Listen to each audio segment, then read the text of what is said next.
One of the most highly anticipated games of 2020, Cyberpunk 2077, was also one of the most hyped RPGs ever.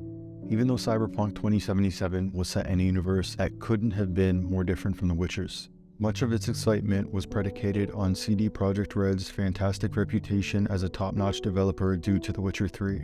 It was a first-person shooter set in a futuristic environment rather than a third-person action game featuring swordplay and magic. CD Projekt Red fans swore by its greatness, crowning it the Game of the Year in 2020, months before it eventually released. In all honesty, the game felt rushed and unfinished when it was launched, despite the fact that the game's concept originated well before the last generation consoles were introduced in 2013. In many ways, Cyberpunk 2077 was a lesson on the dangers of overhyping a game even before playing a single minute of it, and how we shouldn't always believe everything we read.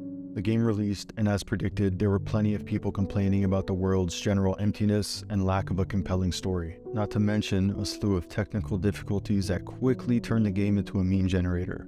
Listen, there's no excuse for how poor, glitchy, and incomplete the game was in 2020. But here we are, a few years later, with what I believe to be the final version of the game, and if you're wondering if it lives up to the hype, I'd say yes and no, but just hear me out.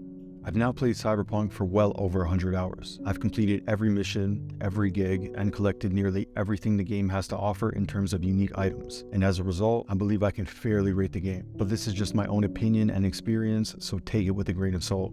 Character customization is decent, but nothing special. You have the standard options: gender, skin color, hair, beard, and so on. You can truly create an interesting looking persona with all of the different haircuts, cosmetics, and cybernetic implants to choose from. They should have included the ability to switch between first and third person, because the only way you can view your character is if you use a mirror or if you ride a motorcycle. So what's the purpose of customizing if you can't see what you created? Choosing a life path is practically meaningless. The only thing your life path impacts are life path exclusive dialogue options, which have no effect on gameplay. They ended up being quite disappointing.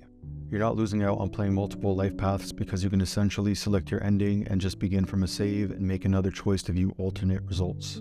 So basically, all of your choices throughout the game are pointless, since in the end, only what you pick at the epilogue matters.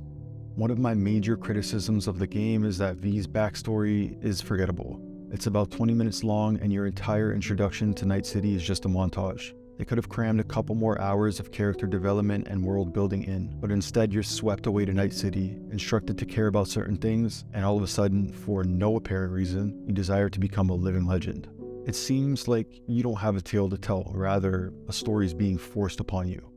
The main story is a little boring and predictable. Not only that, but it was very short for me. I was able to finish all the endings in the game, and I'm very happy that I did. The side stories were my favorite part. They're all pretty intricate and satisfying to pursue all the way to the end, and they're all worthy of being treated as main missions. Individual storylines are the game's bread and butter. Characters like Panam, River, and yes, Johnny are pretty unique, with stories worth following not because of their stunning design, but also because of the mix of the amazing voice acting and writing. Through numerous playthroughs, the game was designed to allow you to pursue multiple directions within these side stories. The characters carried the game more than the plot itself. Let's move on to Night City. Night City is a gorgeous, futuristic wreck that embodies everything we've come to expect from a dark depiction of the future influenced by films such as The Blade Runner. Smog-covered neon skylines frame Night City's filthy backstreets, bizarre machines, and out-of-control human modification.